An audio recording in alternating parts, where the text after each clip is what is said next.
So in the last video we took a look at the product rule and the quotient rule, and in this video we're going to continue in section 2.3 and just take a look at a few applications of these rules, um, just to be sure that we can apply them. Good. So if you're following along in activity or example 2.3.3, if we have q of t equal to the sine of t divided by 2 to the t, we want to find the derivative, q prime. Okay, so just using the quotient rule, right, the quotient rule being here. So I always start off with the derivative of the top, so the derivative of the top is cosine of t times the bottom function plus the the top function times the derivative of the bottom. Remember, derivative of 2 to the t is 2 to the t times the natural log of 2, and then all divided by the bottom function squared. Okay, good. In this case, of course, there's a 2 to the t that factors out of the entire thing, right? Cosine of t plus the sine of t times the natural log of 2 divided by 2 to the t squared. So one of these guys can cancel with one of those if you like. Okay, good. Let's take a look at the next example. This is activity 2.3.3 if you want to follow along. So the first one is just a basic, very similar, r of z. That r of z, so we don't get too fixed on our x's and y's here, is 3 to the z divided by z to the fourth.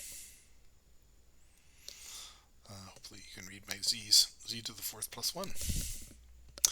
Okay, so we want to find r prime of z. Good. And so we just go right to it. Take the top function. Top function is 3 to the z. The derivative is 3 to the z natural log of 3 times the bottom function, which is z to the fourth plus 1, minus, don't forget the minus sign. The top function is 3 to the z. The derivative of the bottom is 4 times z cubed, and that'll be all over the bottom function squared. Good. Now again, typically we'll be able to leave our answer unsimplified here, unless we're trying to do something with the derivative later. Let's try the next one. How about let v of t be equal to sine of t divided by the cosine of t plus t squared. Okay, so now the derivative is just going to be the derivative of the top. Derivative of sine is cosine times the bottom, cosine of t plus t squared, minus the top function is sine of t times the derivative of the bottom, so that's going to be minus sine of t plus 2t, right? And then we're going to take all of that. How many parentheses do I have here? I think I have an extra one floating around. There we go. All divided by cosine of t, the bottom function squared is what I'm going to have here. That's the bottom function. Bottom function squared. Good. All right. And so let's try one more here. And so let r of x be equal to x squared minus 2x minus 8 divided by x squared minus 9. We want to compute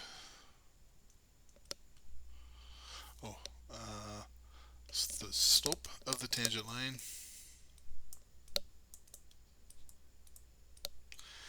at x equals 0.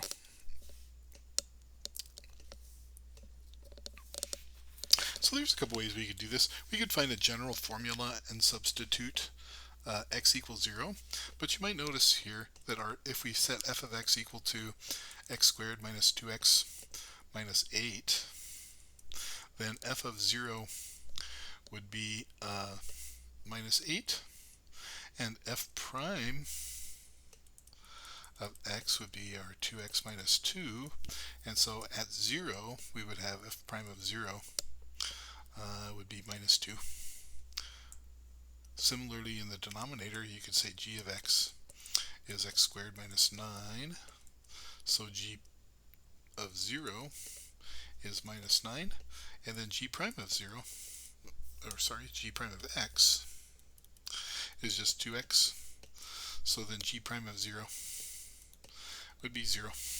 Good.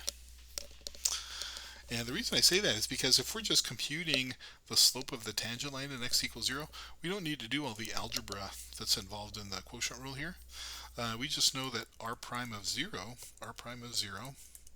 is going to be f prime of 0 times g of 0 minus f of 0 times g prime of 0, all divided by g of 0 squared.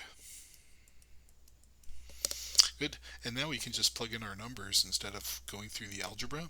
So f prime of 0 is negative 2, g of 0 is negative 9, f of 0 is negative 8, g prime of 0 is 0, and then we're going to divide that by g of 0 squared.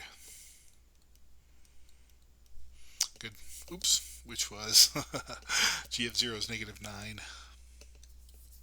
so minus 9 squared. Good. And so if we simplify all that, what do we get?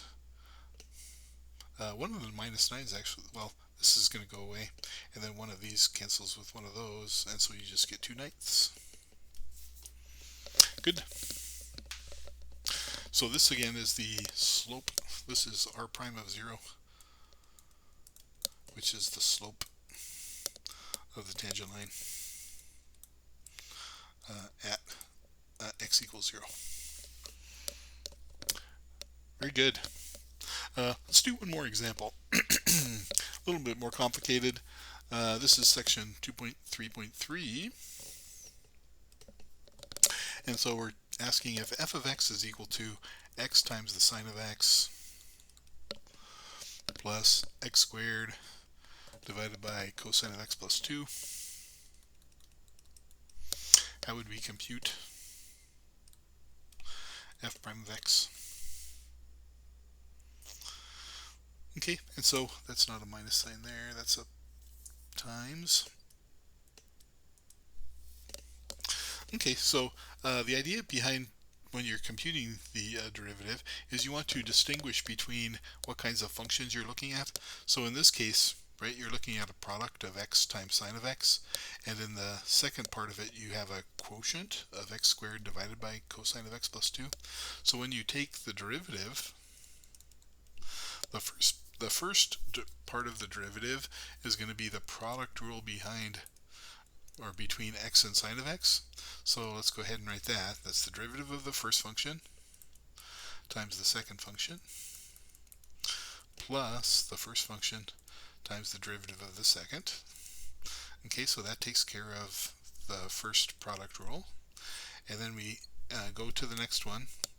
Now we have a quotient, so it's the derivative of the top times the bottom.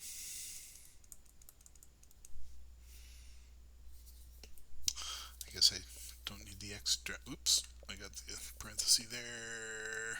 Okay, minus the top times the derivative of the bottom, which is minus sine of x, all divided by the bottom function squared. Good. And so that will be our derivative. Similarly, we might have something like f of y is equal to y times 7 to the y over y squared plus 1. Good.